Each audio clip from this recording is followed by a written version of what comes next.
The following broadcast is a Nighthawk Network presentation.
What's going on, good people? It's your boy E-Buck, your co-host with the most. You know how we do. It's that time of week again. Time for us to discuss that thing we love called sports. And we're doing that on the show we call the Guru Sports Session. Of course, we can't do the Guru Sports Session without the Guru himself. That's that dude with the matching ball head. Y'all gonna stop saying we look like brothers, even though we is from another mother. But nonetheless, what up, Hugh? What's good, E? How everything going, man? Well, good news is I got the head looking good. Outside of that, it's been a long week, but at least I've been able to enjoy some sports. So let's talk about it. Yeah.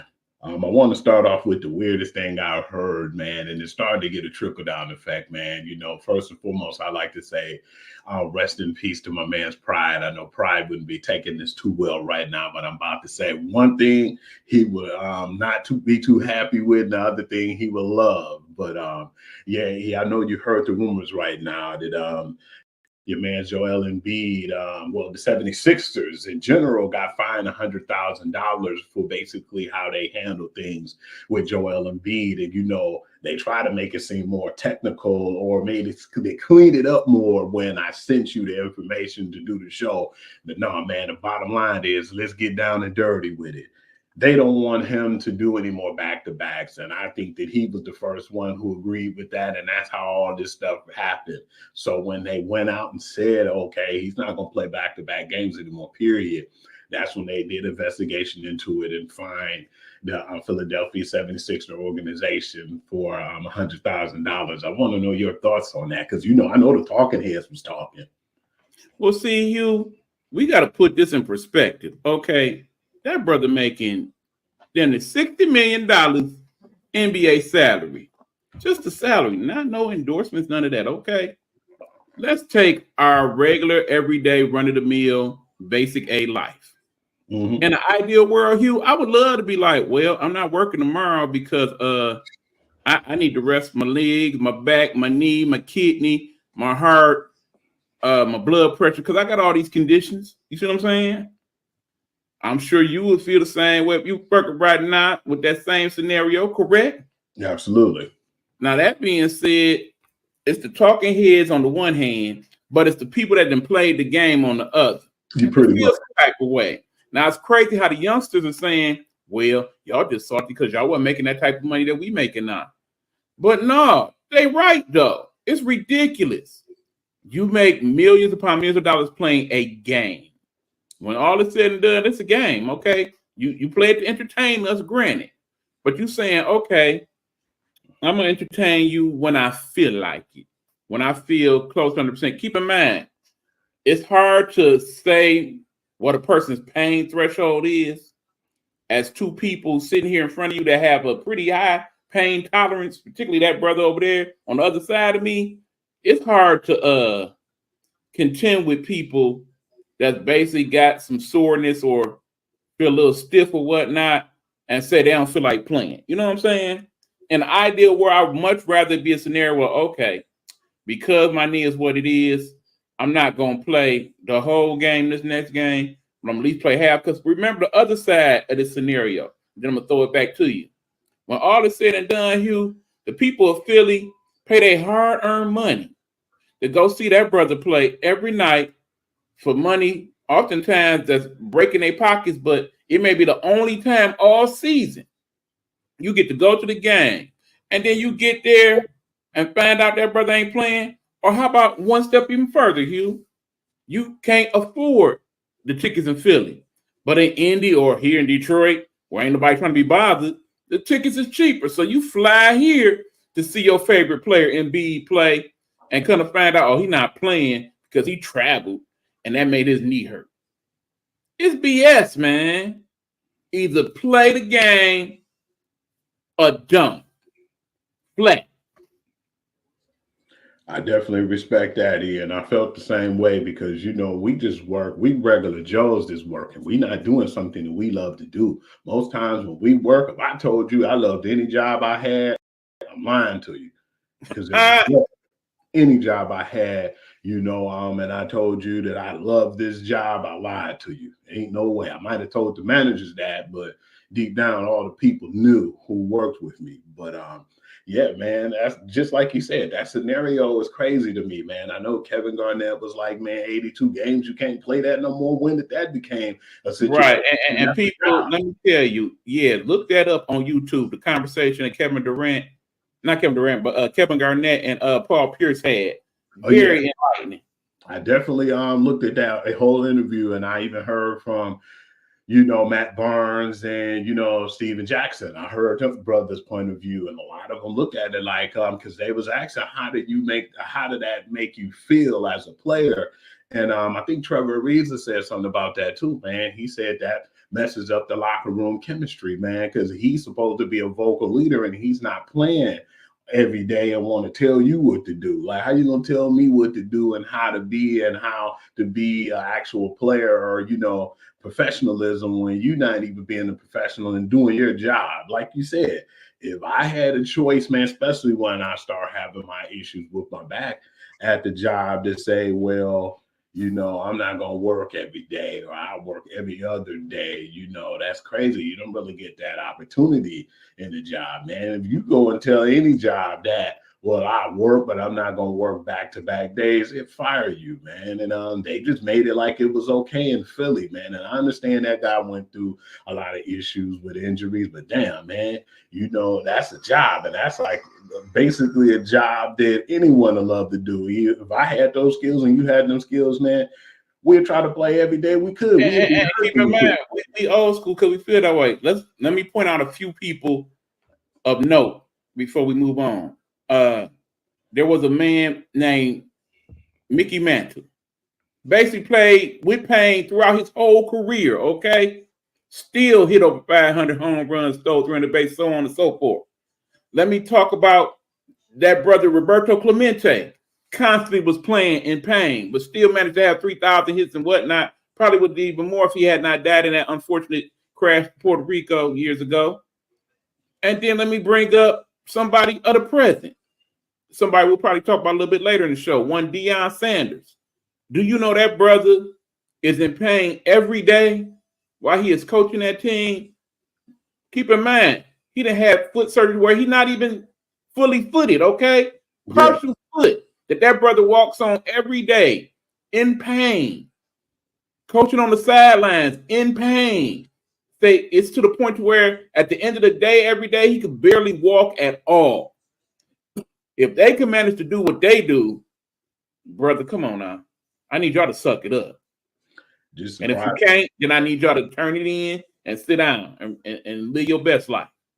You hear the news too. I seen that recently before we was talking about it on the air, and I laughed because I seen it last night and I said, are they joking or is this really for real? So when I did my research and I looked back into it, because, I seen it on like one of those joking websites where they be having memes and joking around all the time. But when I looked and I clicked on an information site about Ben Simmons, they were saying the same thing with him, man. They talking about monitoring his minutes, and he didn't play with Denver. And I think that he didn't play the back-to-back game in Denver, and they kind of sugarcoated that too, because they were saying the reason why they're setting him out for that Tuesday night game was because of back maintenance. And then, of course, one of the popular TikToks right now, you see where they are going basically back to the locker room, and then this young kid like, Ben, you suck. And then, of course, his teammate, being his teammate, Mr. Schroeder, got him in his face like, who said that about my boy? But sorry, I understand, Shorter, you trying to, establish your dominance as the alpha male on that squad and whatnot. But yeah, that man was fully entitled to his opinion. Okay, the proof is in the pudding. Because even when Ben have been playing, he ain't even playing up to his Ben Simmons standards.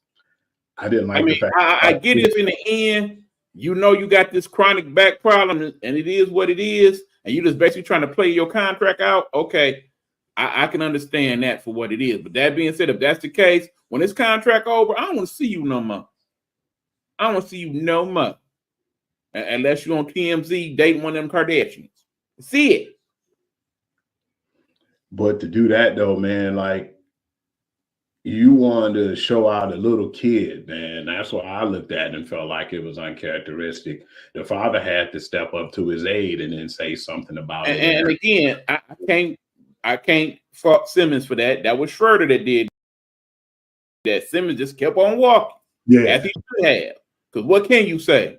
I am strong. I am tough. Nothing at all. Hit a few jumpers and then I want to talk about the World Series. It's going to be brief because yesterday, it's funny that me and you felt that way, but I told you this, man. After that first game, I seen them with their heads hanging low and they looked defeated. I didn't say it at the time, but then really in game 3, you seen that. Did you see? I don't know if you've been looking at the Yankee players' expressions, man, and how they've been handling themselves. I looked at that first game, the second game, and then in the third game, I even think then more than anything, David Ortiz, Big Papi, picked it up. He was like, man, I don't like the state of the Yankees right now and how they're looking, man. They got their heads down and they already look defeated. Yesterday, we thought that it was over with, man. It was just a miracle that Anthony Volpe, man, was a childhood Cinderella story winning that game for him. But I think right now, this is where it stops. I would be surprised if the Yankees can say, you're not going to beat us at home. Put some respect on our name. And if y'all beat us in LA, but y'all ain't going to beat us here in the Yankee Stadium. But I think it is tonight. Okay, here's where I got to talk you off the ledge a little bit. Remember, who did I have? Dodgers. How many games? 6. So I'm right on schedule right now. So that being said, here's what I'm looking at. It's game 5. Best pitcher on the mound for either team is named Garrett Cole. He is pitching tonight. He is in Yankee Stadium where he has one of the better records of any home pitcher in the American League this year. He is also the current leader in ERA in World Series history, even better than the great Justin Verlander. So if anybody could get it done tonight, it's him, first of all. Second of all, obviously what happened last night put a spark into him, although I got to address what happened last night in that game. That situation with young Mookie, come on, man. Bruh.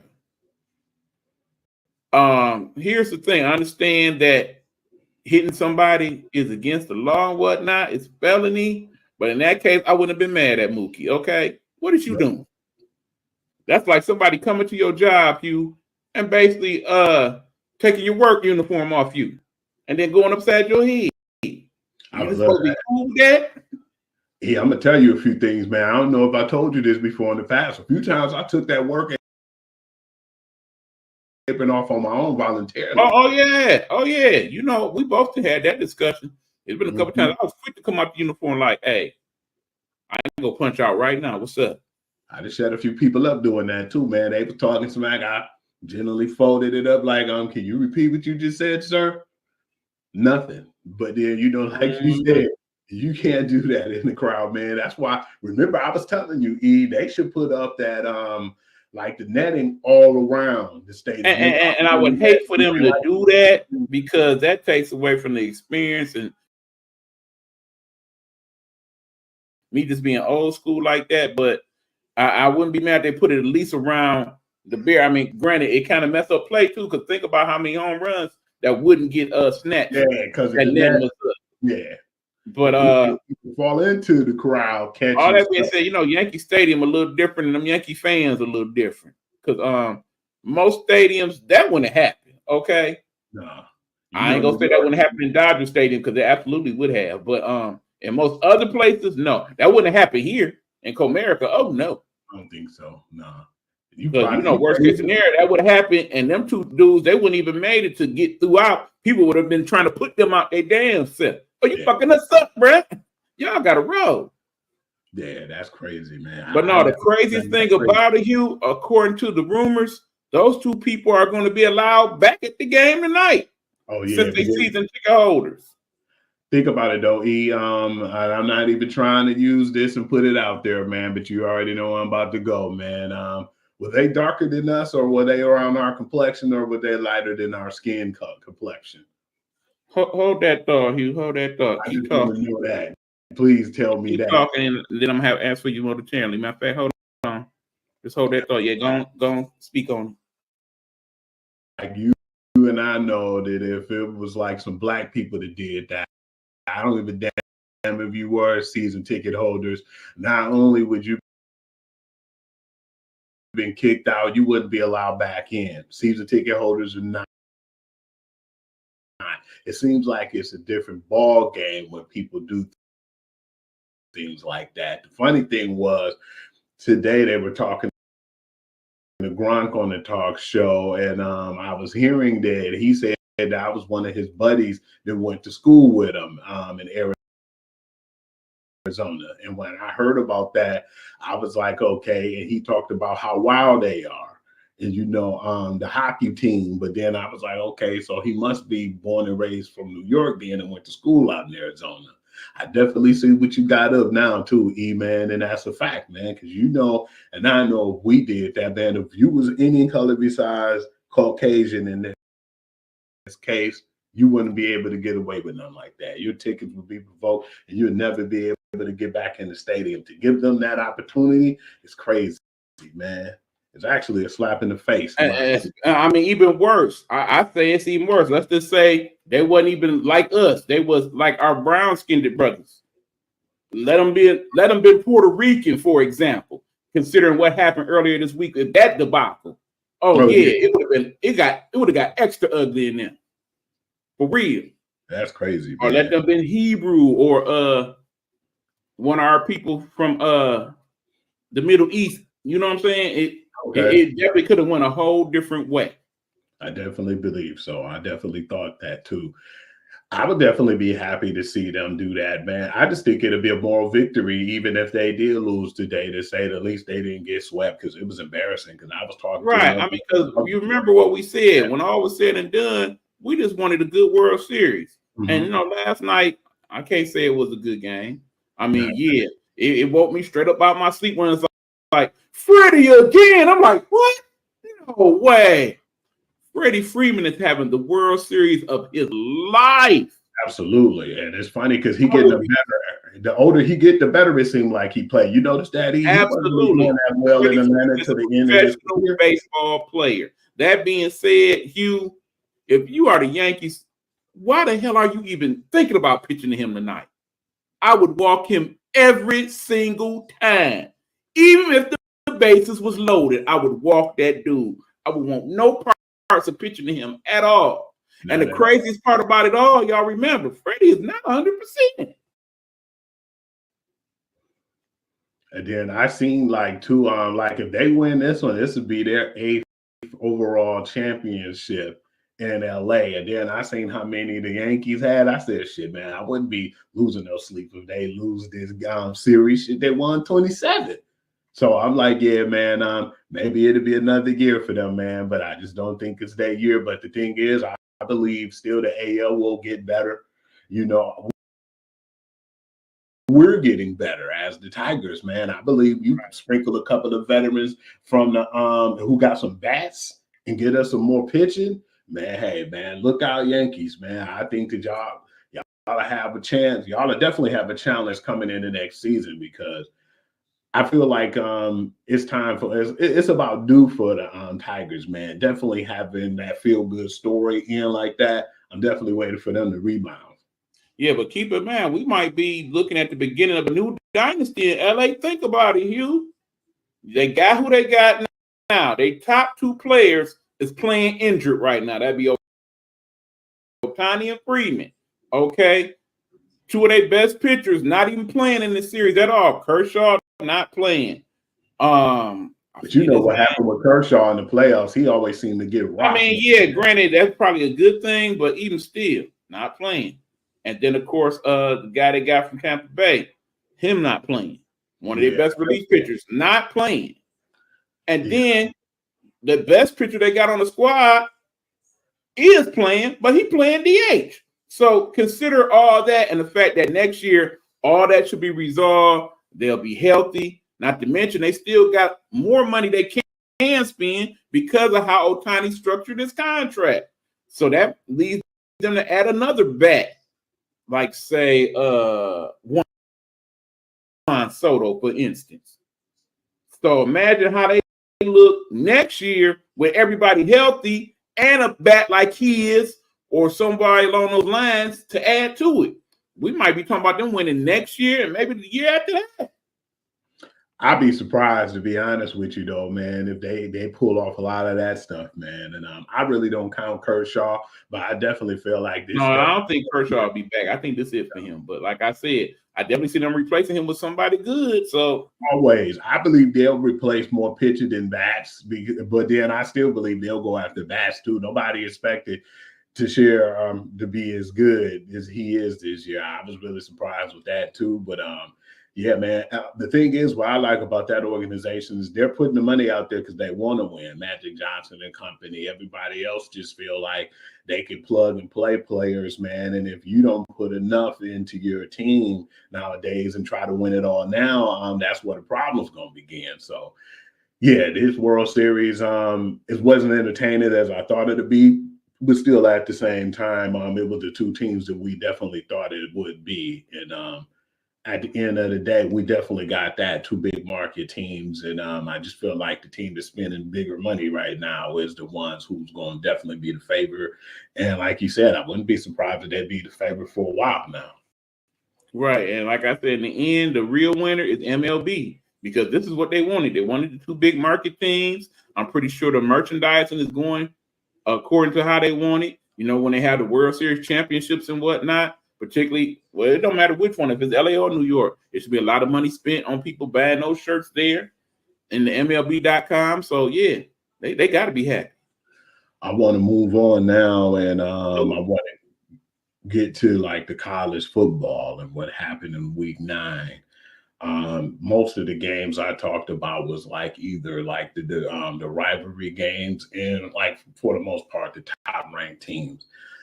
And I want to start off with Notre Dame and Navy. I was really surprised with that game because I thought the Navy was going to hang with them. And I don't know, man. I think Notre Dame was trying to send a message straight up on that game because they clocked those dudes, man. It was like 51-14. And it was like they gave them those points, man. It was like, I guess they took the pedal off the metal. And it's funny, too, because it reminded me of another game that we'll be talking about in the NFL version. But, yeah, man, it was like they basically put the belt to their back, man, and kept it moving. And I want to know your thoughts about that game because I was shocked.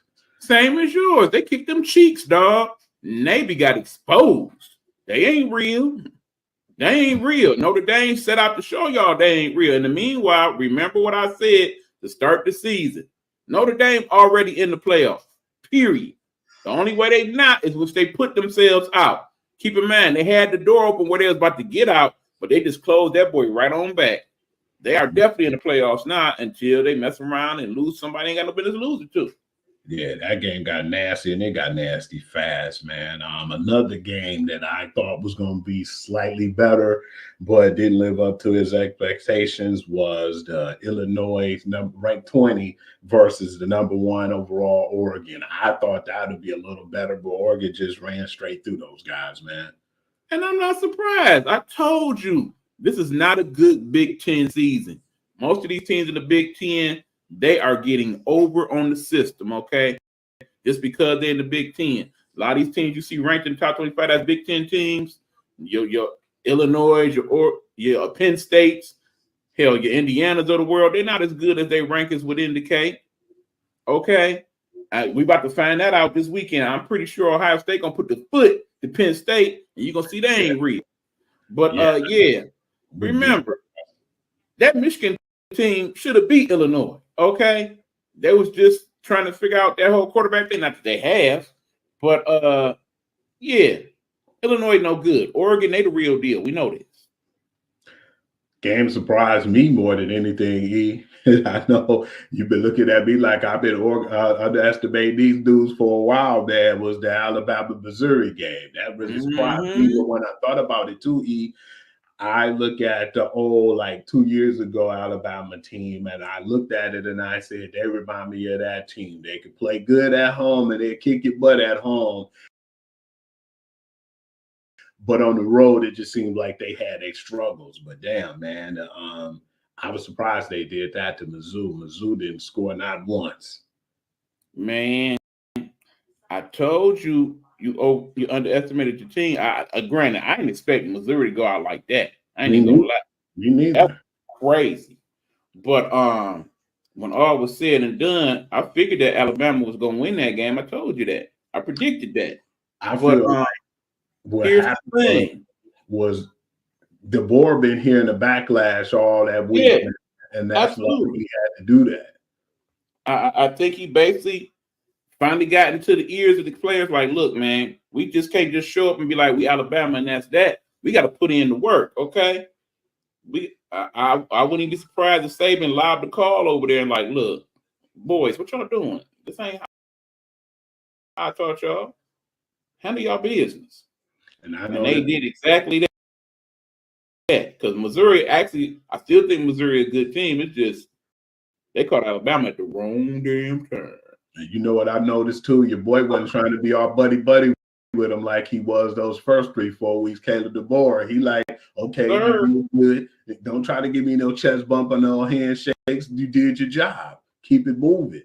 I think that him coming over there with that fresh attitude make them a little too relaxed, man. You got to be one of those no nonsense coaches. I'm not saying you don't try to intimidate the players or anything, but let them know, man, you know that it's a business. I'm the coach and you the player, and that's the way it goes. I disagree with that, Hugh. I feel like in this day and age of 2024, players ain't built the same because their mentality ain't the same. As a coach, though, you got to find that medium somewhere between, on the one hand, being the disciplinarian, but on the other hand, still being able to relate to the kids. I mean, Jim Harbaugh was excellent at that. He mastered that to where, on the one hand, we love you, coach, but on the other hand, we definitely respect you. And, unfortunately, players are not going to get coaches like him because they are not trying to stick around for this NIL business. We just need to be honest. Some of these players are soft nowadays and can't handle it. Softer than a wet baby's ass. Number 5, Texas, and number 25, Vanderbilt definitely didn't surprise. It did surprise me, but it didn't surprise me because I feel like, man, the way Texas played, man, I'm not trusting Texas neither, man. When I called that Georgia can beat those guys and they did, I'm not trusting Texas right now because, like you said, and I have to give you credit where credit is due now, too. Vanderbilt actually has a pretty good program over there. I've been saying it all year. They should have lost that game. They should have lost that game. I agree. But I've been telling you all year, Vanderbilt is not – this is not your father's or grandfather's Vanderbilt. This is actually a good Vanderbilt team and a very good SEC. That I've said it every week. I'm going to say it again. The SEC hit different, y'all. They're on a whole nother level than any other league in college football right now. Even though the weakest teams in SEC will beat up on most of these teams and most of these other conferences. Yeah, I apologize for leaving this game out. I want to talk about this one too. LSU number 8 versus number 14 Texas A&M. In this game, it kind of surprised me because it seemed like at first it was like going back and forth, and then Texas A&M just put the pedal to the metal. Now, this is a team that we looked at like the last couple of years and said, what's going on with them, man? They have some of the most NIL money. They have good personnel. You know that when it comes to, the recruiting, situation with them, like just recruiting in general in Texas hit different than anywhere else. Absolutely. So I was surprised at the demographics of them. It wasn't clicking at the time, and I was like, "Well, man, what's going on with them?" Like, we knew how much money they spent a couple of years ago and last year, and now it seems like it's finally starting to click with these guys. But yeah, they definitely was trying to put it to LSU, man. And like you said, yeah, the FCC hit different, but I definitely feel like it was more people who was looking down on Texas A&M because of them being 14 ranked and looking up at LSU because they was the 8th rank, and Texas A&M has something different to say about that. Well, LSU, they still a good football team, and yeah, I think they still worthy of playoff contention. But I think the key to this game was the home field advantage. Man, Texas A&M, that's an awesome environment for college football. I very much enjoyed what I was seeing from the fans and the crowd, and they was very into that game, especially when they got close and it's like, come on, we need y'all, and they chimed in. It was electric in that boy. If you're a college football player, I imagine you love playing in Texas A&M Stadium, much like a place like the Big House or even down there in LSU, where they play in the swamp there in Florida. I mean, some of those places just hit different ways. Yeah. Oh, yeah. Definitely the swamp, man. Right. A lot of people went there, and in Death Valley, man, and just Death Valley as well, exactly. The Big House, the Horseshoe, all of that. You almost got this one right, E, man. This was a game that Kansas State barely won. I was actually surprised with this one, man. The final score was 29-27, and yeah, man, Kansas had opportunities to win this game, man. It was just that I believe by a miracle, that field goal at the end of the game, 51-yard go-ahead field goal. Yeah, man, it was just like that saved them, and it saved their season, honestly. Yeah, well, I told you it was going to be a good game, but remember, y'all, the main thing about that one, that interstate rivalry, it's a lot that go into that basic person that ain't from that state may not observe. I mean, just like with the Michigan State thing, these teams, they get together. It's teams that players from either squad and went to school together, didn't know each other from the state, so on and so forth. All those things be a factor in games like that. And I definitely think that was the case in this game. But, in the end, they came a little bit better, so they won. This one right here was a surprising game that I didn't think was going to really be that good at first, but it ended up being way better than I thought. Was the number 22 ranked SMU versus Duke game, because I like what Duke did. A lot of people was like, man, no, you should have went to overtime. Duke was like, man, I don't got no time for that. We're going to try to win it right now. They tried to go for the 2 points, and it didn't work out. But I still respected Duke, man. Hell, if they won that game, they would have been 7-1, and then SMU would have been, 6-2, and then they definitely would have been ranked if they would have won that game. But still, I like the guts that they showed in that game, man, and made me start looking at Duke a little different after that. Duke a basketball school, but they somehow didn't learn how to play football. But that being said, I'm still looking forward to them playing basketball.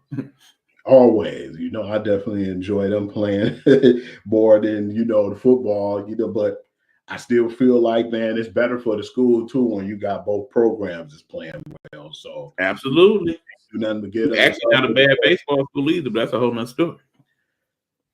I wanted to ask you this, E, now, man, because I wanted this team to actually prove themselves to me, and then they definitely done it as of now after I've seen what was going on with them and how they've been playing and where they're ranked at right now. Colorado, man, the Buffaloes are now 6-2, and they're ranked 23 in the nation. I feel like now that since they're ranked, man, if they can at least keep this up, I would like to see them keep this up, even if they didn't make it into like one of the playoff games. If they just go to a decent bowl game, I'd be satisfied. But I really think that this is going to change everything for Colorado, because this is their first time being ranked in a long time. And not only that, if they can make it to a really decent bowl game with a good record, now I believe that's going to bring more NIL and more recruits over to them. And what are your thoughts about them being ranked and how well they've been playing as of now? Like you said before in the past, you got two guys right now that for sure is going to be Heisman candidates. Not only that, they're going to be top 10 in the draft. If I'm them two players, I already got my hotel room booked in New York. I know I'm going.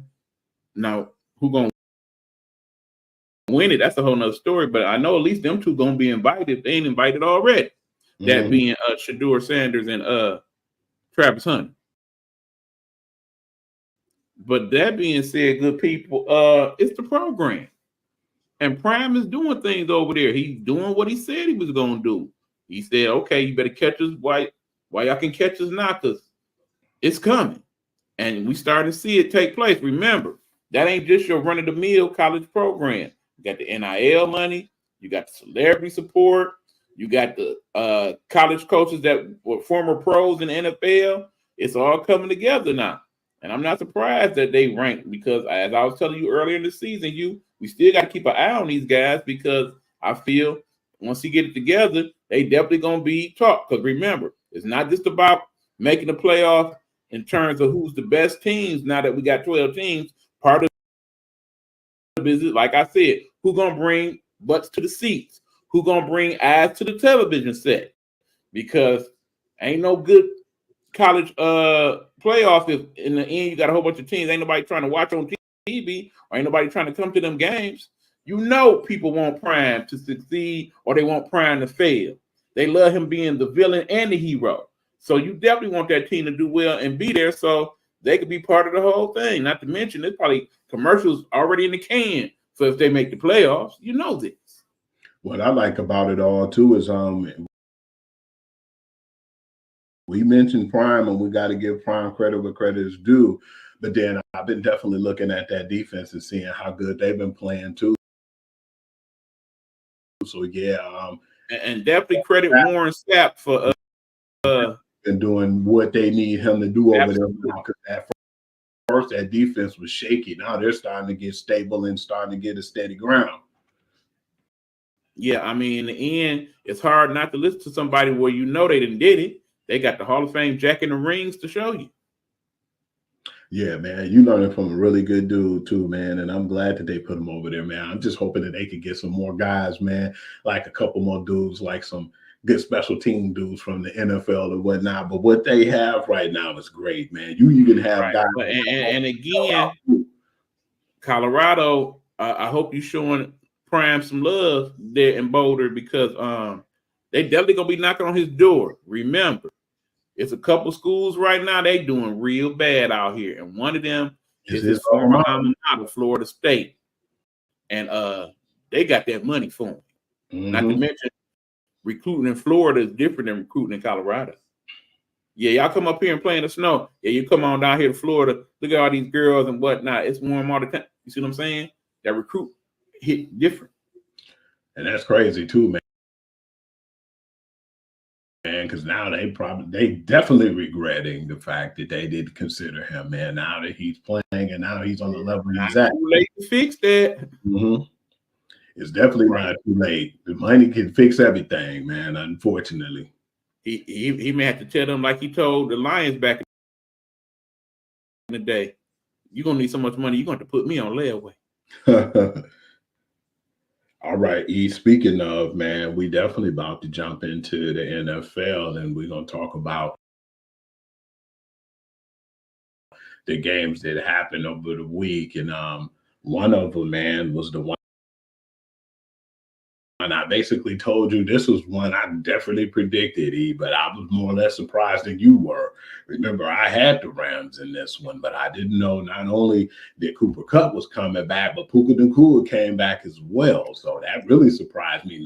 Kind of didn't seem like nobody else really knew. It just happened that game. And when it did, man, they looked like a complete team. A lot of people felt like, oh, no, man, the Vikings got exposed. No, it wasn't that. It was like they would probably wasn't even game planning for both of them guys coming in. Probably one, but not both. But then at the same time, people got to give credit where credit is due, man. I feel like even though a lot of the stuff that they did as far as giving away draft picks and, to submit them their championship, we know that they took a hit from that. But just the draft in general, man, just like how they found Puka Nacua in the later round of the draft, and now they got Verse over there. They got some good talent over there, man. And the defense never was really no problem.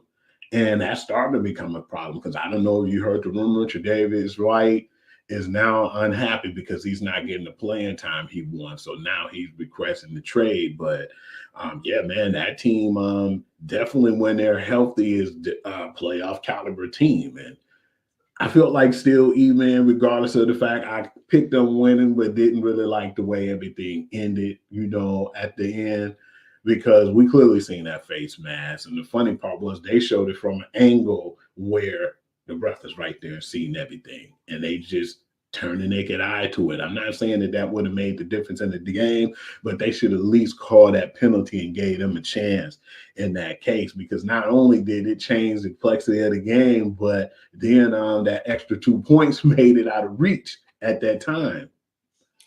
It's been some bad referee calls these last couple weeks, and not just in that game. We'll get to a couple more of them later on in the episode. But yeah, clearly face mask, no doubt. But we got to start giving some people their credit on that squad. One of them is the coach, Sean McVay, the boy genius, because it don't seem to matter who he plug in at quarterback. They have a game plan to win. It's a difference between having an offense that basically you can scheme out and work things out so that when you do get your key players in, it look like a whole different, better offense than basically just being an offensive coordinator and putting in some plays and hoping they work out and what have you. You could tell when Sean McVay is running things offensively, much like Andy Reid or someone along them lines, it's a whole different story than basic offensive coordinator. Hey, that being said, Minnesota, I think you're starting to find out why Sam Darnold got passed around so much coming into this year. It's a reason why that rumor was out there that they was considering trying to get Matthew Stafford over there in Minnesota. Yeah. Crazy that time. Because, Sam Darnold, I think he snuck up on a few people them first few weeks, but now they're remembering about Sam Darnold and remember some of his deficiencies. It's like, okay, just give him some time. He'll mess himself up. And it's starting to look like that now. So, Mr. McCarthy, I know once upon a time you might have been thinking, damn, I might not never get that job. JJ, just keep healing up, bro. I think that job might be available for you when you get back at the home. And I think when you put pressure on him, man, and you threaten him and you get up in his face, he definitely get rattled. And that's one of the biggest issues. And makes mistakes. Exactly. You remember that time, too. It wasn't so long ago when New England was New England and that defense was that defense. And what did he say in that game? He kept looking around because he thought he saw ghosts. Ghosts. Yeah, I remember that. How you scare that dude, man, when you rattle him? Yeah, he see them ghosts, man. He see them 6 6 ghosts on the field, and it changes whole, attitude and the way he played the game. Right, and like it or not, people, Matthew Stafford is a future Hall of Famer in my eyes, no doubt about it. It's only maybe 8 or 9 quarterbacks in the league that can make some of the plays that Matthew can when healthy. It's just plain and simple. No looks before no looks was cool. Let's be honest with it. Absolutely. He was the original sidearm. And the final score of that game was 30-20. Rams, of course. I want to go into this game, and it's going to be briefly. I did this one already. So, when I say I'm going to this game and I'm going to it briefly, what game that was. That was the New York Jets and the New England Patriots game, man. It's actually over with, I feel like, for the Jets. It's funny to me that they said that they're going to hold on to Mike Williams because they said if they can win this game on Halloween, they still thinking of their chances in the playoffs. I said, nah, man, I don't see nothing about playoff with you guys, especially after losing to a team like the New England Patriots. Drake May actually, when you see him, you look at him and you say, well, the team looks much better when he's playing, and they look like they have something to play for. But he ended up getting hurt, and you lost to Jacoby Brissett. So yeah, man, to lose that game 25-22. Yeah, it's no light for y'all now, man. They said that was the darkest that New York has ever been. And Aaron Rodgers talking about he been basically in a dark retreat and you just gotta embrace it. But nah, man, not in this case. You got everything you wanted, including Robert Saleh not being there no more. Robert Saleh's gone. You got your boy Devontae Adams. You got everything you wanted. And now what's the excuse now? Man, I think ain't nobody been catered to more in sports in terms of their team, with the exception of maybe LeBron James with the Lakers, than that dude Aaron Rodgers. Like you said, they gave him everything he wanted and then some. And this is what you got. And then you come on TV with the sad sack look and the excuse, be patient and all that you telling the fans. Ain't nobody trying to hear that. That relax, that don't work no more, bro. Bottom line, Aaron Rodgers, you old. And you playing like you old. Pretty much. Yeah. You can't move no more. From what we're looking at right now, this might be it, bro. This might be the end. Go on, sit down and wait for your gold jacket, my guy. They might just get tired and dismantle that whole team, man, because it's a disaster over there now. It may have to come to that, yeah.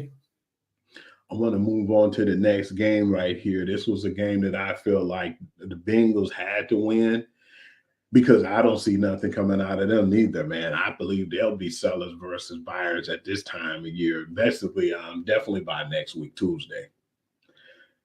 The Philadelphia Eagles versus the Cincinnati Bengals, man. It seemed like Philly found something, but then it's still like something ain't clicking with them guys, though, man. And that's the problem right now. But they looked much better this time around. But you know me, I was pissed, man, because I was playing fantasy, and Jalen Hurts didn't throw too much through the air with 236 yards, and he had a score, but he ran 2 in on his own. But then when I thought about it, I'm like, come on, man, y'all got Saquon Barkley for a reason. I thought on the 31 play now that y'all would give it to y'all, hammer in the back. But of course, they did the tush push, but I can't even really complain.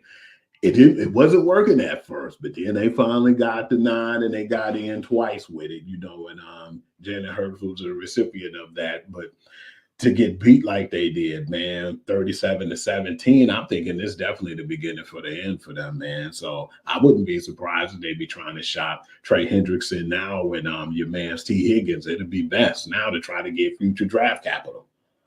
I have to agree with that. I don't know what's going on with the Natty, but clearly this ain't gonna be their year. I mean, keep in mind, they're in the AFC North. That's a tough division under normal circumstances. But when you ain't playing and coming to play, and remember, they still got most of those games left on the schedule to play, the Pittsburghs and the Baltimores of the world. So it ain't looking good for them. And yeah, I think we already know T. Higgins don't plan on coming back no way because you're not gonna pay him what he's worth. So yeah, you might as well start shopping him now and see what you can get for him. And you know what's funny about that too, E? It'll be the same problem they got right now in San Fran with the Brandon Ayuk Debo situation. So yeah, I don't think they're gonna make that work at all. And you know how Cincy don't like to spend money, man. Absolutely.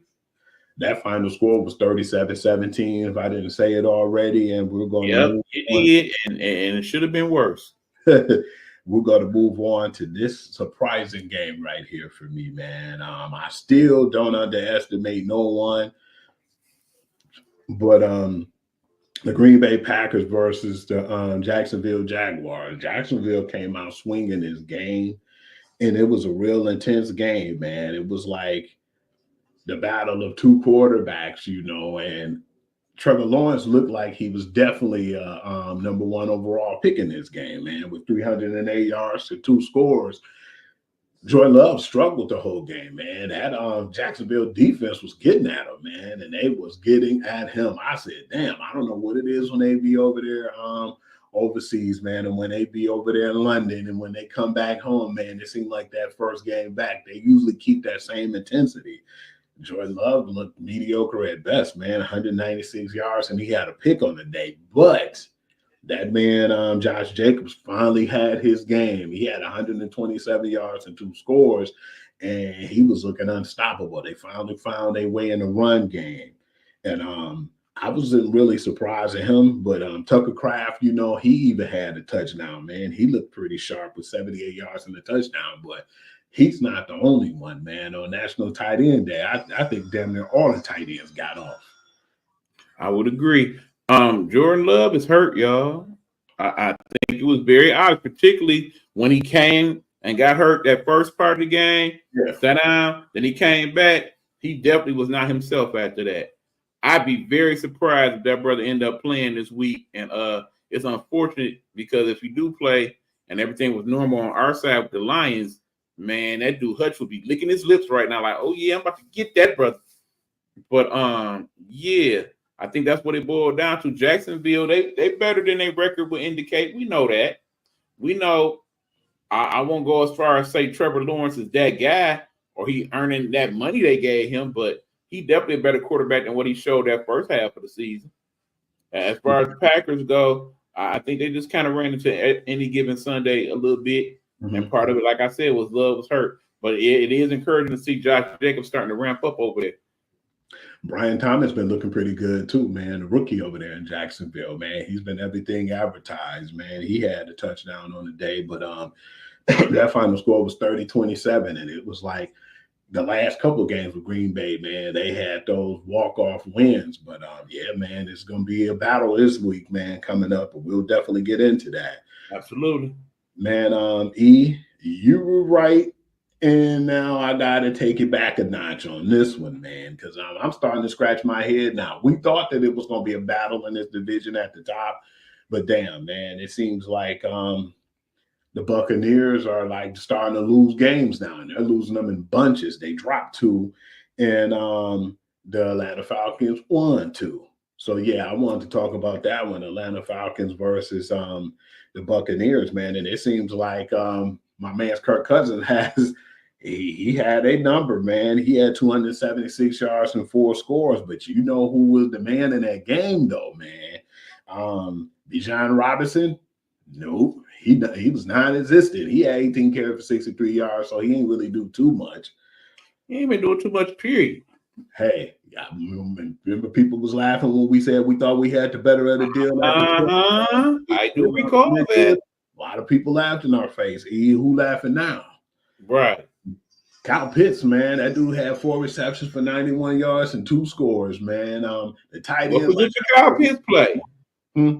What position Kyle Pitts play? Tight end. The tight end, they hit different. I'm telling you, it did, man. I think it hit more different than anything this year, man. Because I would agree. They had like 177 receptions, man, and they had so many scores on the game, man. And because speaking of that, right, that's crazy. Because remember how we talked about a few weeks ago how none of the tight ends was really doing anything of late. They made sure they looked out on that day, man. They better. I think soon as George Kittle made that a holiday, man, it's like the quarterback start to pay attention, man. And the issue I had with Baker, man, is I know you know, if you don't know what I'm about to say right now, but sometimes he try to do too much. He gets beside himself, man. You threw 37 for 50. You threw 50 passes, man. You weren't even trying to give your run game a chance. He had 330 yards and 3 touchdowns, but them 2 picks, man, cost them in that game. But I can't even really clown him and really can't really say, oh, man, he falling off or he slipping, man. You lost both of your best or 2 of the best receivers in the game right now, man. You don't absolutely. Or you does change your offense. But again, you can't blame Baker for the 50 passes. Remember, Baker is not that guy. He don't call his offense. The offensive coordinator call his offense. You got to blame that dude for what happened with that. Like I said, some offensive coordinators, they have a handle on things that's beyond our comprehension, like your McVays, your Andy Reeds, your Ben Johnsons, And then some coordinators, they just got the title. They just know a few plays. Yeah, because I looked at it and I said, because they was doing good with some of the runs they had. They just didn't stick with it, man. But speaking of though, man, you know who did get off? Cade Otton, tight end, man. He had 9 receptions for 81 yards and 2 scores. They was going at it, man. That was actually a really good game. It came down to the end, and that final score was 31-26. But with that game now, Atlanta has sole possession of the top of the division. And now I believe the Bucks are second place, but I believe it's still going to be a battle once Godwin and Evans come back. Well, that's assuming because latest is they say Godwin might not be back this year. Yeah, definitely with that injury. So yeah, you possibly might have him and Mike back, but if you just have Right. Mike, So if that's the case, it looked like based on what we see the rest of the division, because we know New Orleans having their struggles in Carolina straight cheeks. Yeah, it looked like me picking Atlanta turned out to be the right call. you know what I was hearing though, man. I've been hearing rumors too that they were one of the guys who's whispering in the ear trying to get a receiver, one being Mike Will. It makes sense. That'd be nasty. You just think about it. Mike Williams on one side and Evans on the other. So yeah, man. I know they're definitely gonna be buyers right now trying to get into the situation. Or maybe they put in a play to get Higgins. Hey man, that'd be scary. That'd be very scary. I want to move on to this game because it was a good game, but it really made me proud to see some of the progress, man, and see some of the decisions that one of the guys made in this game. You already know what I'm about to come at, even I say this. 28-27 was the final score of the Arizona and Dolphins game. One thing I was telling you about, I do like Arizona, but they're very inconsistent. But Kyler Murray looked pretty decent that game.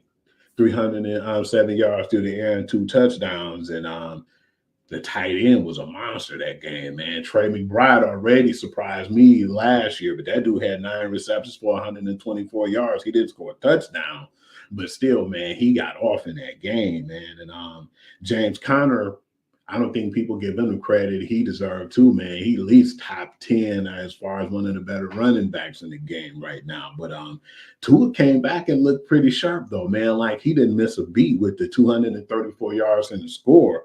I'm just glad that, man, when he decided to come back, because at first we was talking about like, man, why is he not trying to wear a Guardian helmet or anything of that nature? They said that his helmet is pretty consistent of a Guardian helmet, but I'm glad he didn't need it in that moment, because when he ran and he took that play and he took that drop and that slide, I was so happy, man, because it's like, you gotta realize, man, you got one more concussion for me, man, before they just say, man, you either wear this Guardian, you gone.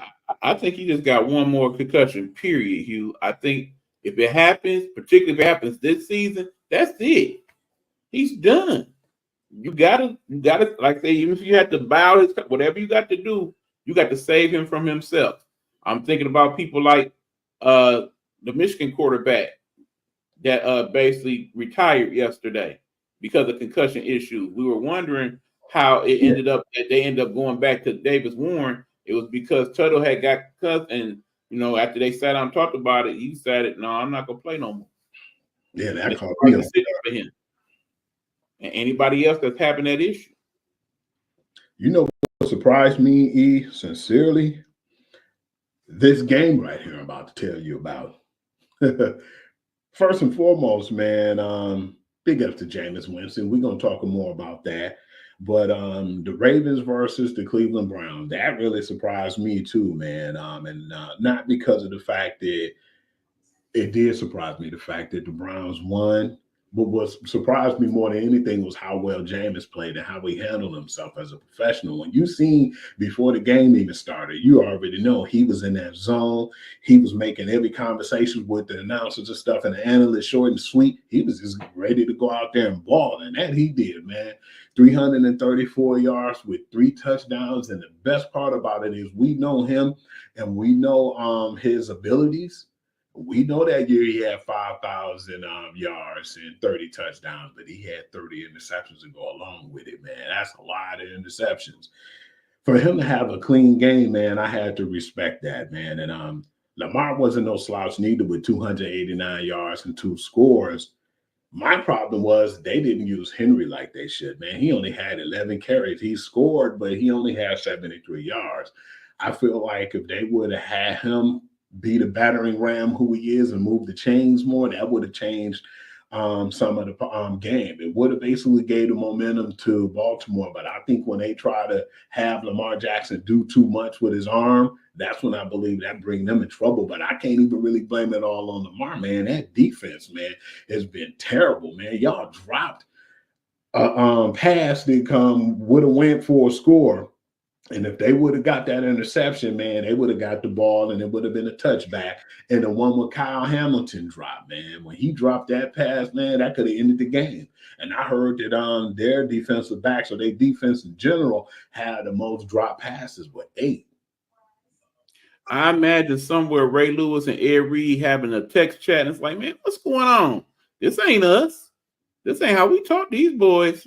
This is not that type of Ravens defense that we are used to and accustomed to. First of all. Second of all, yes, you got Derrick Henry to be that guy, to be that workhorse. You done seen his workouts and whatnot. He built for this. Let him run the ball. It's like, okay, let's talk about the Avengers for a minute. Let's throw that in the mix. Remember, Captain America called the play out. You do this, you do this, you do this. Hulk, you smash. That's Hulk, okay? Henry, you smash. That's your job. Run it, run it, run it. And then when we can't do that like we need to in a moment, then we still got Captain America with this arm. You see what I'm saying? Yes, sir. When they was winning, that's how it was working. Don't go against what was working. Why you lost? They just wanted to use his arm and, try to get some spectacular plays. I mean, yeah, I understand. When you got a Maserati like that, sometimes you want to open it up and see how fast it can go, but sometimes you just got to put that up and bring out the Hummer truck. You ain't lying, because that dude will wear you out, man. Nobody want to hit that dude in the fourth quarter. Who crazy enough to do that? Right.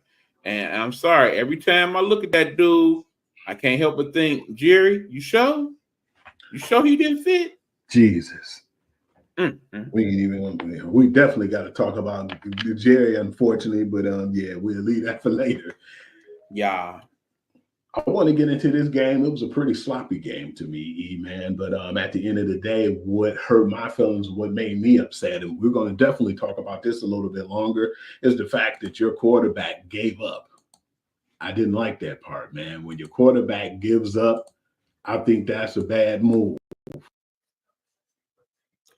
Okay, don't know what happened to my brother Hugh, and not sure what game you're talking about, but we're going to try to get him back on here. I don't know what the heck going on with the pitcher. I have no idea, my brother. I got like a blank out over here on my TV. But yeah, man, what I was surprised about was what happened as far as when my man's Anthony Richardson gave up on his team, man. Everybody's been talking about that as of late. Well, okay, I think you need to break down the scenario, Hugh. What happened was when he was playing good, man. But when it came to that goal line stance, it was 3rd and 1 on the goal line. And I believe he tried to run it in, couldn't convert, and he went and took a timeout. If he was tired, I understand that and I respect that part, man. That's cool. But my issue was when they said what happened. When they were saying that, oh man, what happened at that point when you got out the game? And he was like, well, I ain't even gonna lie to y'all. I was tired, man. I tapped out. I was tired and I couldn't play after that. I wanted to get me, a breath of fresh air. And so when he explained that and said, well, yeah, I needed some fresh air. I understand if you're tired and that's what you did, that's what you did. You went on the sideline to get rest. But, man, in a crucial moment like that, it made it seem like he gave up on his team. And that's the problem is off about. The problem is when you are that guy, basically you are the face of the franchise, at least that's what they are setting you up to be. Those type of decisions are not decisions you can make to that degree, okay? In an ideal world, if you're a veteran quarterback and you pull that move, that hits a little different, okay? But because you are the youngster and you did that, it looks bad. The optics of it look bad. Understanding the ideal world, you take the time out and you say, okay, this is what's going on. I need a quick blow, what have you. And then y'all set up a running play so you don't have to do that much, something to that effect. For you to just up and be like, yeah, I'm kind of gassed, I'm kind of tired and whatnot. It makes you consider, okay, why are you not conditioned to deal with this when this is your job? Okay, were you out too late last night?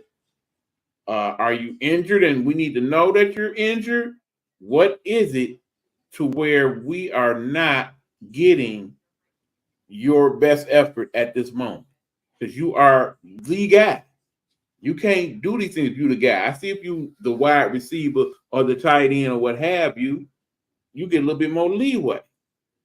But if that's not the case, you cannot, I repeat, cannot make those type of decisions. And then this is what happens. So now you got the backup, and he ain't your typical backup, let's be honest. Because that brother right there on the ideal world probably will be starting for several teams. But when all is said and done, we have to figure that out from there. Now, of course, as you see, we have some technical difficulties. So what we're going to do is we're going to take a time out here. And when we come back to the Google Sports session, we're going to finish up our NFL talk and get in a couple other little things before we call it a day. All right. This is the Google Football session. I'm eBuck, and that dude behind the black screen is you. We're going to find him and bring him back to you in a moment.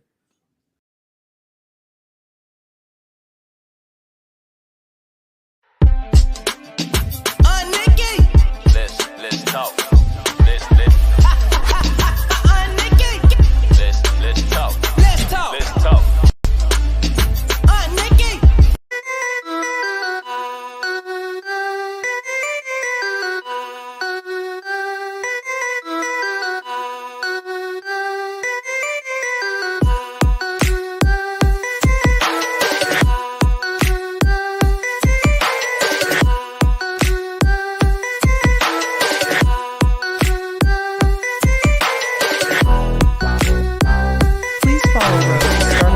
On Blog Talk Radio or where most great music podcasts are located. Don't forget to subscribe and show some love.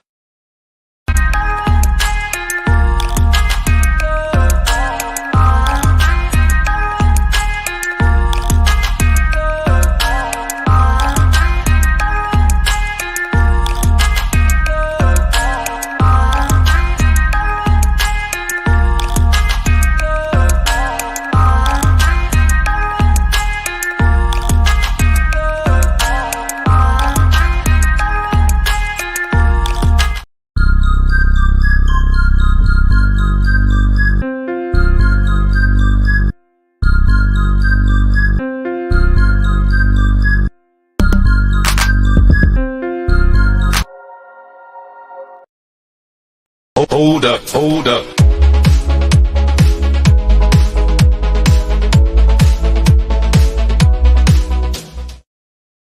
Join us for Night Modes tonight on Nighthawk Network Radio.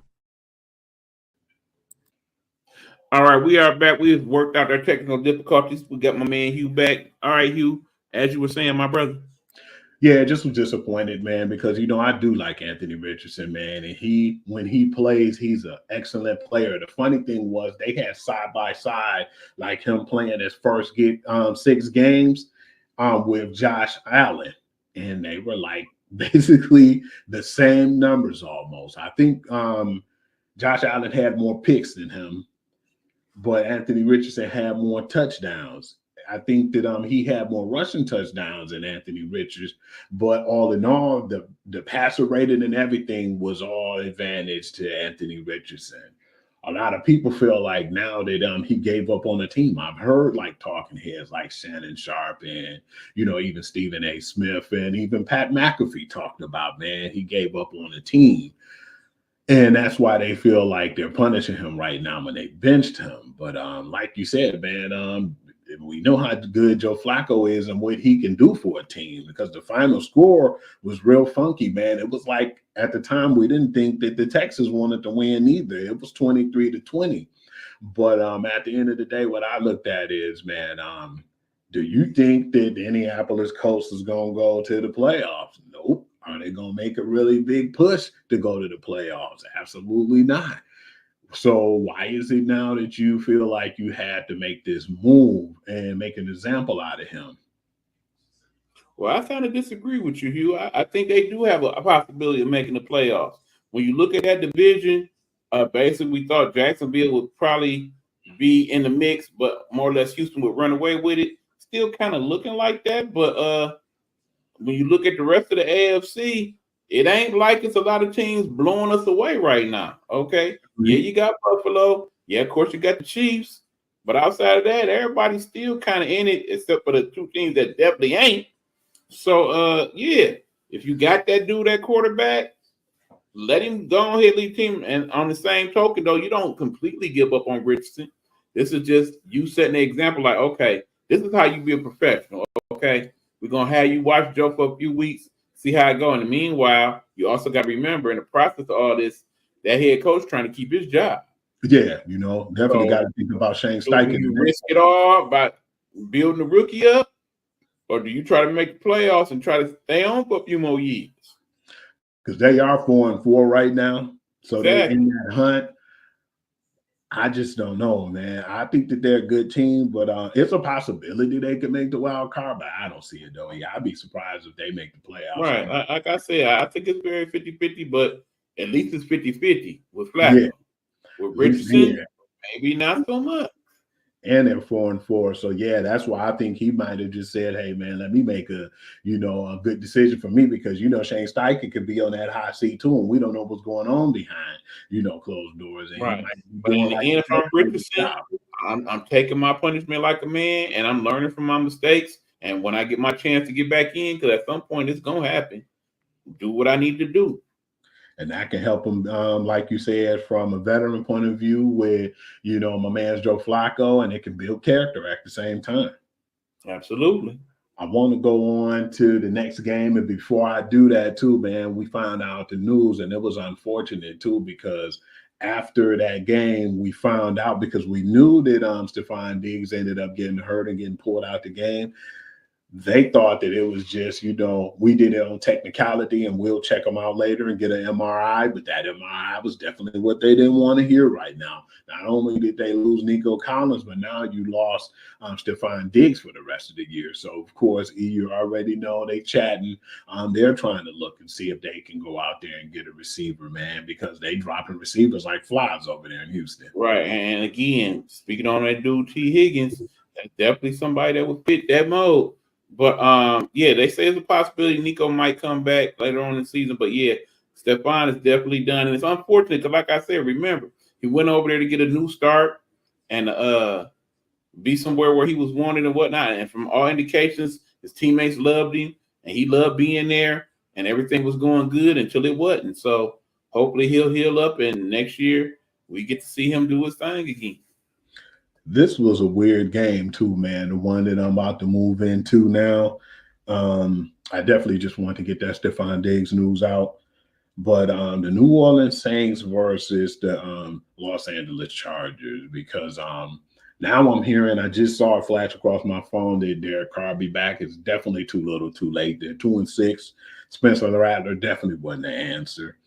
And I just think that the season's over for those guys. But at the same time, you got to give credit where credit is due. You have a Chargers team that it seems like with Brandon Staley just never got their, footing. And you got, my man Jim coming over, and they're a 4-3 team right now and looking pretty good. I've said it before. I'll say it again. Jim Harbaugh has won every place he's ever been. It's not a surprise at all. And then you consider he doing it, and he don't even have what he is accustomed to in terms of weapons on the offense and whatnot. He basically working with the scraps that he got. So imagine you put a couple more wide receivers in that mix that he'll probably draft next year. It's gonna look real good over there. He definitely gonna be a problem for teams like the Chargers. The Chiefs and whatnot in that division. But in terms of the Saints, yeah. The Saints ain't. Only thing they have over there is Alvin Kamara when he's being Alvin Kamara, and then you got Chris Olave, man. But And that's all. Olave's hurt, so there you have it. Hubbard tore it up though. He had 279 yards for 2 touchdowns. J.K. Dobbins had a touchdown with 57 running yards, but Lad McConklin, man, that was his outcome game right there. 6 receptions, 111 yards, and 2 scores, man. He looked unstoppable at times. McConklin plays what position? Oh no, he's a wide receiver. Oh, interesting. Yeah, like I said, Jim, he working with the scraps right now, but once he get the tools he really need over there, it's gonna be real interesting. But don't get it twisted though, E. They used him like a tight end in the coverages and then in the different slot positions he was in. So yeah, that definitely worked to the advantage. All right, man. I want to go to the last game, the 1 o'clock games before we get into the afternoon games. I have to say this one for last, of course. The game that I was afraid of. The game that I was afraid of, E. I wasn't really too happy with the pass rush at first in this game. Definitely wasn't happy with the cornerback play. But yeah, this game got ugly, and it got ugly fast.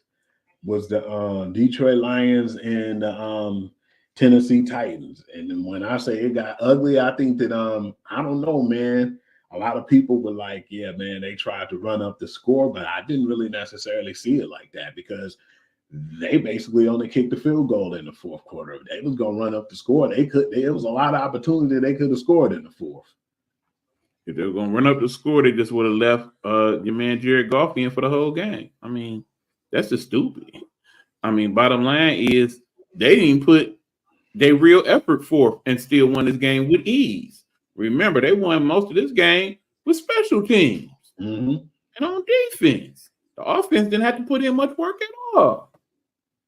Yeah, you could tell from his stat line, man. He was 12 of 20. He was 12 for 15. My bad. 85 yards, and he had 3 scores. And for the most part, every time they punted the ball off to them, man, they was in the red zone from, just a good field position, man. Khalif Raymond went off that game, man. Every time you looked up, we was in the red zone. I couldn't believe that. That was crazy, man. They had like 262 yards of total special teams. And like I said, once the defense got cooking, they did a good job with keeping that dude Rudolph in space to where he had to throw the ball, and that caused him to have to make turnovers, and he did. And yeah, we talk about that draft from a couple years ago, man. It's still paying fruits and dividends. We look at that dude Branch looking like a candidate for Defensive Player of the Year right now, the way he's been playing. I was mad at that draft, and I said, man, he got robbed for not being in the first round. But then you know what? When he fell on, you know what I said? Hey, I'm glad he didn't go in the first round because if he did, we wouldn't have been able to land him. So it was like too bad, man. Definitely the rich got richer in the case of getting him. But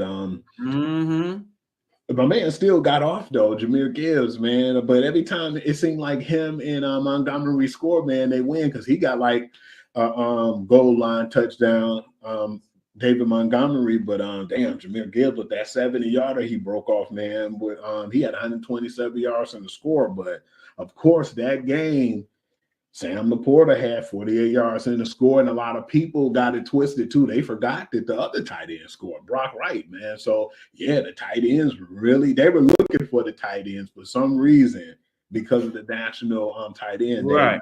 And then remember, one of the touchdowns David Montgomery threw to Laporta.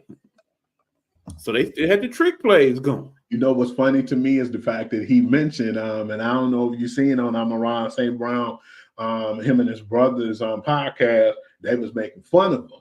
And he was like, man, I played, quarterback in high school. I was a really good quarterback. And they was joking around, making fun of him about it. And then they put that in the playbook, man. And that touchdown he threw, man, definitely proved it, man, because he threw a nice tight spiral to Laporta, too. Well, understand from what people say about practice, the ones we're allowed to see, it's several other players that got some throwing pass options in that playbook. So I wouldn't be surprised if moving forward every week we see a little something. Because Ben just like making them types of plays. Yeah, and they just asking, man, do you think that they showing too much? And then that's when the coach was like, man, we got so many plays in the playbook, man, and we didn't even show y'all yet. Right. They said last week during practice they had Panay Sue throwing passes. So who knows what we might see next. This game right here surprised me, man. Not because of this. Well, the score kind of surprised me, but yeah, it just seemed like Seattle was trending until they wasn't. It was like when they played us, they hit a wall because at first they didn't play a lot of good teams. And then once they did, you see that they start playing down to those good teams, man. It was the Buffalo Bills and Seattle Seahawks. That final score was like 31-10, and it looked like they wasn't even in the game whatsoever. Well, good people. Buffalo is good. We know this. We know this to be true. Nothing different. I mean, yeah, Josh finally threw an interception. Okay, no biggie. It's bound to happen sooner or later. Josh still having a good season. He's definitely in the MVP conversation. In terms of the opponent,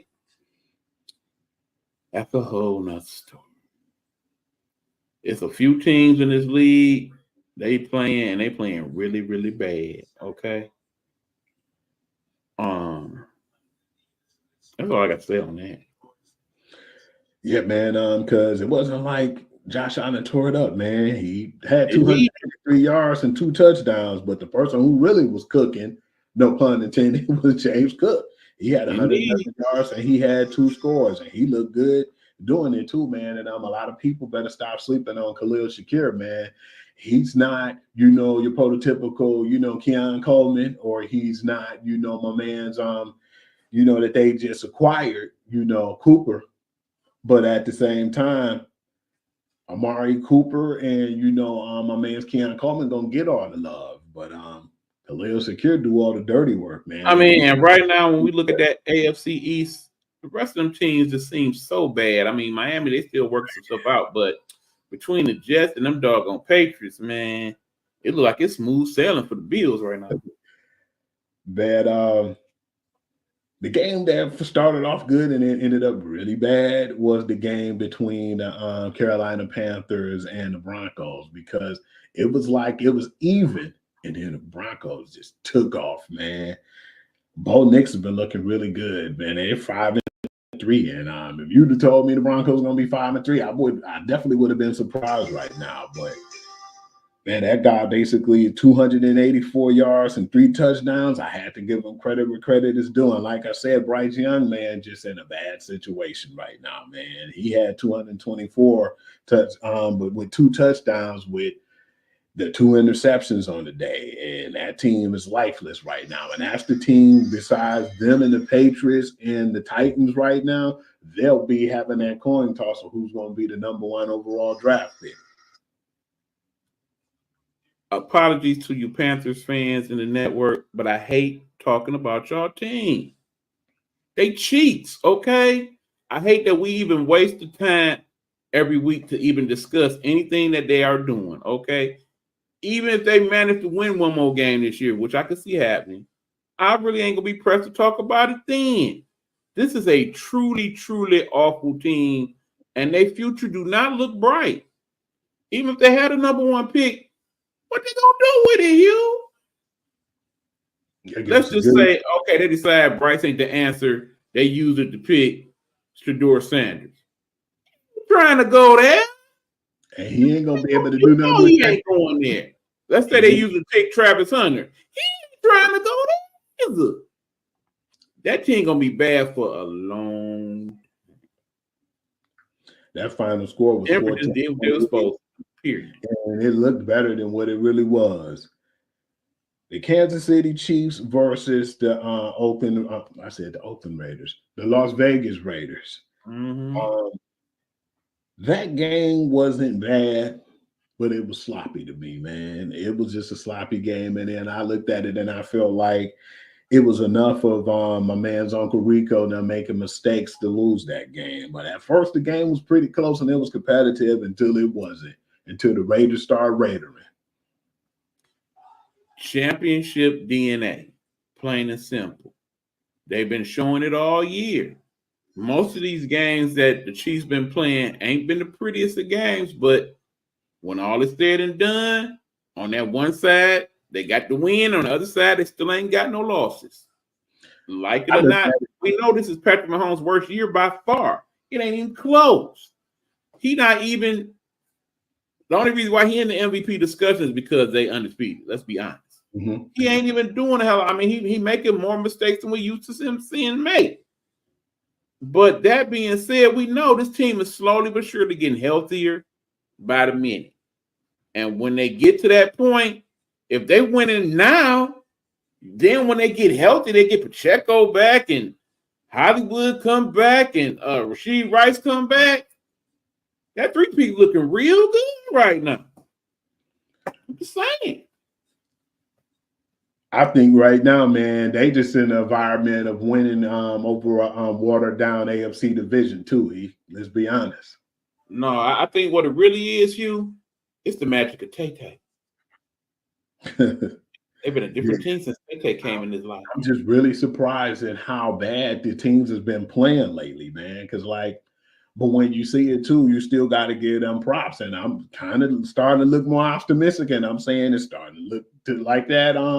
Like what you said, even if it was like a couple of pieces came back, it still looks like right now, man, that they trending in the right direction. But right now, if I had to give anybody MVP on that team, I couldn't even give it to Patrick Mahomes. I would have to give it to that defense right now, man, because absolutely that defense has been stepping up. For all the years they didn't win these Super Bowls, this might be the best defense that they had out of any of those. You know, the funny thing to me too is what I like about it is that final score was 27-20, by the way, is the fact that the way they're playing, it reminded me of that New England Patriot team who won the Super Bowl. And we was like, damn, that team won the Super Bowl. The Brian Flores ran defensive team. So yeah, that's how they're looking. The defense seems like they're winning more games for them. And but that's good though, man, because I still feel like once they really start clicking and getting to the playoffs, man, they're going to play more battle-tested teams. But if they're doing this right now, I definitely feel like they'll be one of the answers of you have to get past them in the end on the Super Bowl Sunday. Right, because you already know Patrick Mahomes, he still got a lot left in the tank, buddy. I want to move on, and I want to talk about the Dallas Cowboys versus the 49ers game. Ain't really too much to talk about, man. What I look at is they seem like they was putting the pedal to the metal in the first half, didn't make the adjustments, man. And by them not making the adjustments, they got exposed. Sad thing is we got to always talk about this, and I'm starting to get tired of talking about it. The whole situation when your man's Mr. Jones, Jerry Jones, opened his big mouth and said, we're all in. If you're all in, man, your team wouldn't look this bad. Yeah, you getting Deron Bland back, and there's a possibility, if not this week, maybe next week, you might get Micah Parsons back. But still, man, the product you putting out there stink, man, and I don't think you'll be able to win with this product. You've made two very crucial mistakes this year, sir.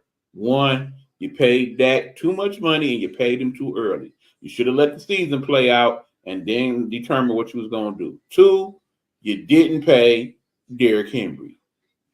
And as much as you're going to hate hearing about it, as much as you hate hearing about it already, you messed up. You messed up bad. It's crazy because with the right move, you probably could fix it to a degree if a team was willing to help you out. But you think you got what you need in the building already. So that's what he said. You are doomed to fail. Because it's easy to defend them, man. When the only weapon you really have is CD Lamb, who had 146 yards and 2 scores. But besides that, you don't really have nobody. Secondary receivers, not so good. Tight end, just basic tight end A. I mean, you're paying Dak 60, and he got to go out there and try to earn it every week because they can't do nothing but throw the ball. Pretty much. And then on the other end, your defense let people run like water. Yeah, because Isaac Guerendo had like 85 yards in the score. And that's when my man Jordan Mason got hurt. Who? Isaac Guerrero. Who?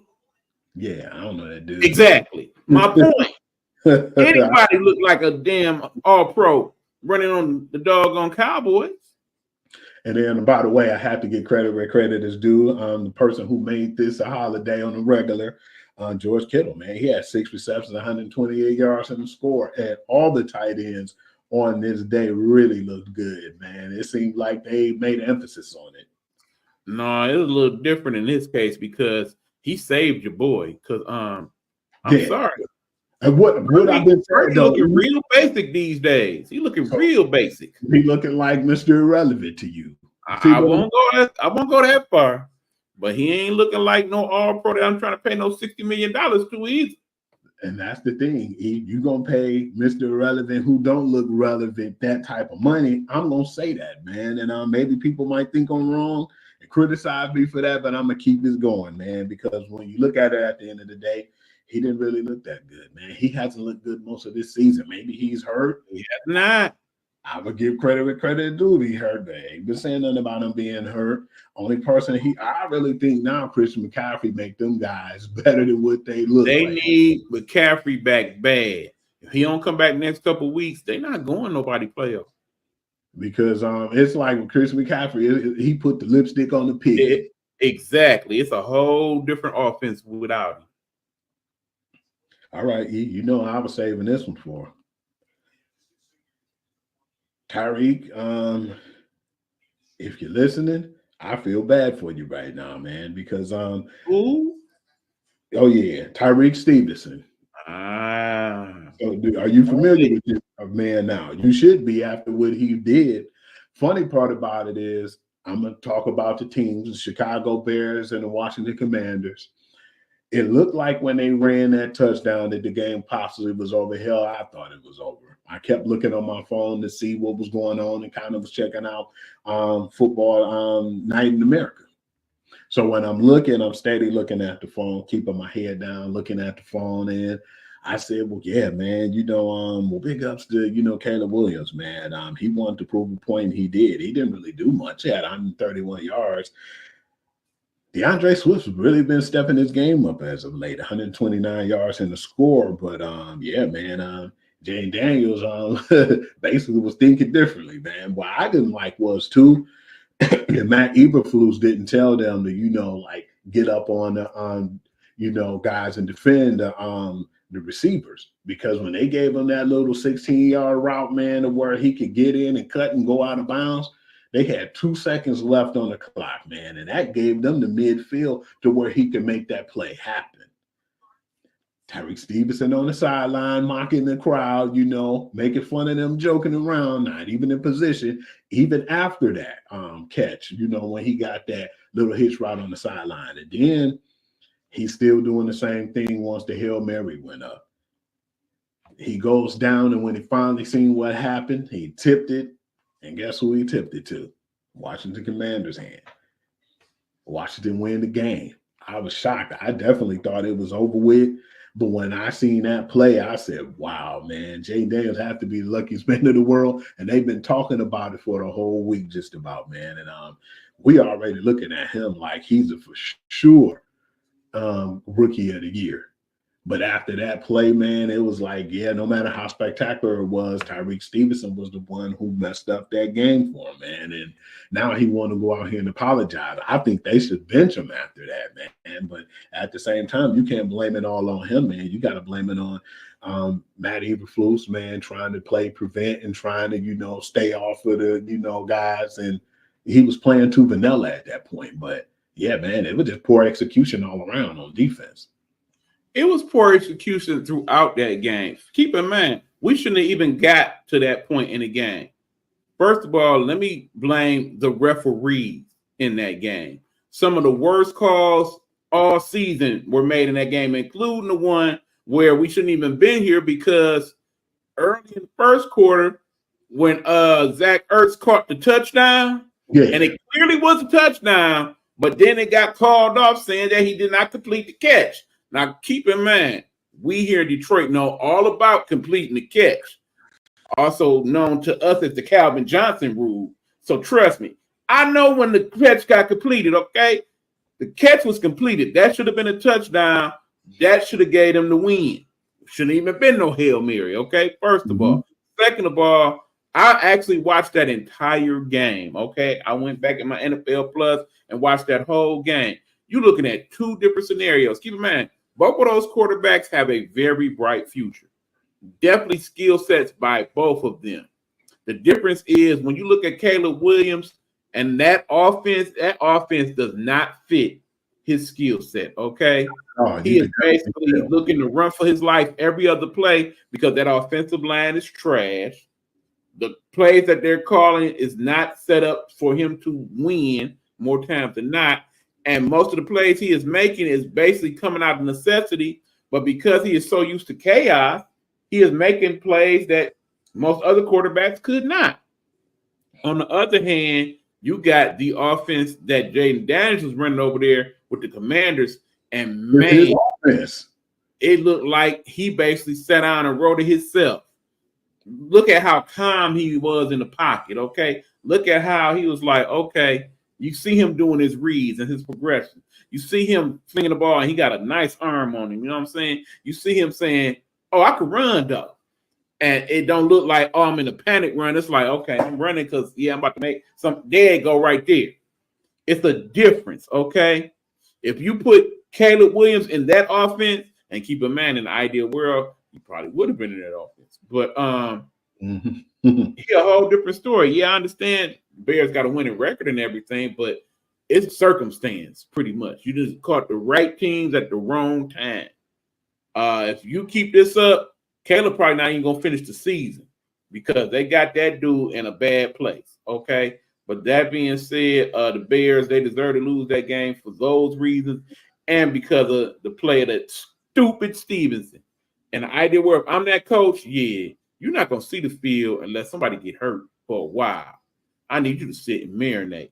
Matter of fact, if I got somebody of decent value that could play in your place, I'm probably playing them, period.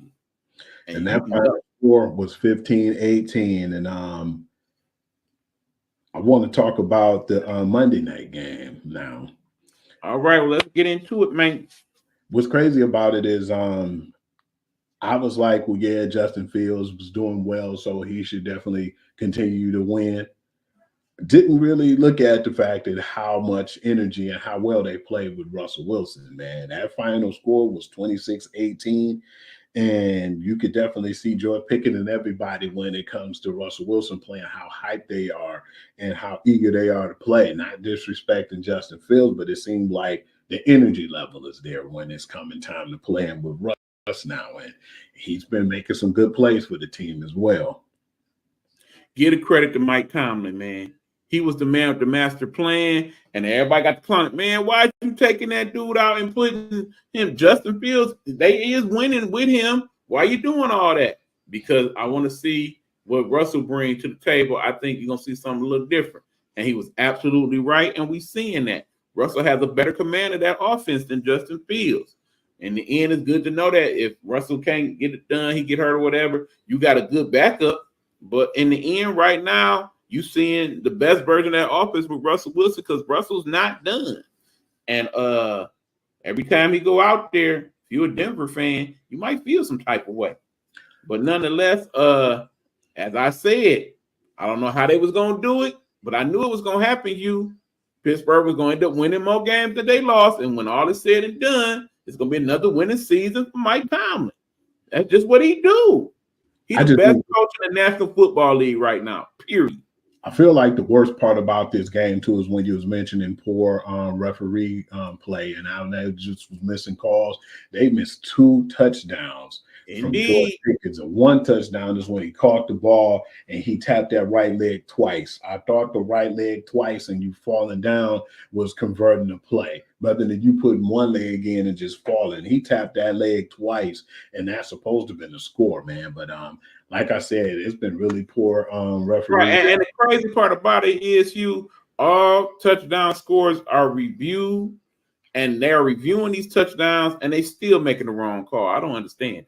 Yeah, that was just poor, man. I was saying to one person who was upset about that, and someone to poor call, and I said, well, why are they not clearly finding the referees when they're not doing their job? If I make, a foul call, or I say something about a ref and make a foul judgment, or say something that they don't like, I get fined for it. But when Right. the ref's not doing their job, they could just, go get away with it with no problems being said.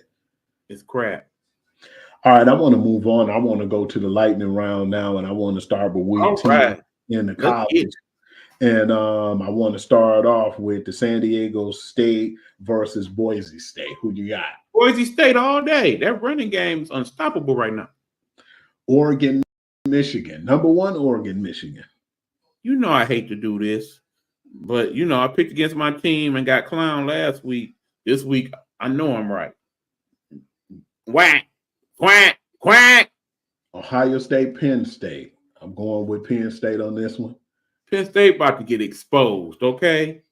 I hate them guys from down south, but yeah, Penn State is not good. Not for real. I just don't really trust them either. I'm a roll with them, though. All right. Duke at number 5, Miami. Miami's going to win this game, but Duke is definitely going to show up. They is Gonna going be to a close represent. one. Number 19, Ole Miss in Arkansas. I like this game. This is probably going to be a good game to watch. A nice SEC battle for you. I'm going to go with Mississippi, but again, I expect that game to be close as well. And that Arkansas quarterback, Jefferson, I like that dude. Yeah, I'm going to go with Ole Miss, but in a close one. Air Force versus Army. I definitely got Army in this one because I feel like they're still the truth. Army, buddy. Minnesota versus number 24, Illinois. I'm going Minnesota. I am too. You know how I feel about Illinois. Florida and Georgia. I'm going to go with Georgia, and I think this is going to be closer than people think. No, I think Georgia's going to actually handle business this week. I just got that fit. Texas Tech versus Iowa State. I'm going to go with Iowa State on this one. I'm going to go with Iowa State as well. Number 13, Indiana, Michigan State. I'm going with Indiana for sure. Somehow, somewhere, Indiana is just going to keep winning. There it is. Kansas State, number 17, and Houston. I'm going Kansas State on that one. Yeah, me too. Texas A&M versus South Carolina. I'm going Texas A&M, number 10 ranked. Oh, yeah. Louisville versus Clemson. It's going to be a close one. I'm going to say number 11, Clemson. I'm definitely going with Clemson on that one. Kentucky versus number 7, Tennessee. I'll go with Tennessee. I'm going with the upset on that one. I'm going Kentucky. Kentucky played Georgia well. They did all right. They did all right against Vanderbilt. Yeah, I'm going with Kentucky. Pitt, number 18, Pitt versus number 20, SMU. I'm going to go with Pitt on this one by a little bit. It's going to be close. I wonder what the weather going to be like for that game. It's in SMU. I'm going to go SMU then. Okay. Now let's move on to the NFL now, buddy. Week 9. Right. Jesus. Texans versus the Jets on Halloween. Texans. Okay. I'm going to go with the Texans. Lions, Packers. I think it's going to be a close one. Oh. I'm going to go against my team this week. As much as I hate to do it, I'm going to go with the Packers only because it's at home. Although I do reserve the right to change that if Love don't play. Dolphins versus the Bills. I'm going to go with the Bills. Got to go with the Bills. Broncos versus Ravens. I'm going to go with the Ravens by a little bit. Yeah, the Ravens, they'll get it done. It's going to be at least a touchdown. Chargers versus the Browns. I'm going to go with the Chargers by a little bit. Yeah, sorry. We don't get the miracle this week. Chargers. Saints versus the Panthers. I'm going with the Saints. That's a crappy game. I don't care. You already know. You ain't even got to ask me no more. Every time. Raiders versus the Bengals. I'm going to go with the Bengals by a little bit. If the Raiders ever going to do anything this season, might as well be the end, but it ain't. Bengals. Commanders versus Giants. Commanders all day. Commanders, the real deal, y'all. Cowboys versus the Falcons. Of course, I'm going with the Falcons. Oh, boy. They're going to get clowned again on Monday. Falcons. I really don't care about the Patriots and Titans game. We can move on if you would like. Ass. Bears versus Cardinals. I'm gonna go with the Cardinals on this by a little bit. I'm actually thinking the Bears gonna win this game.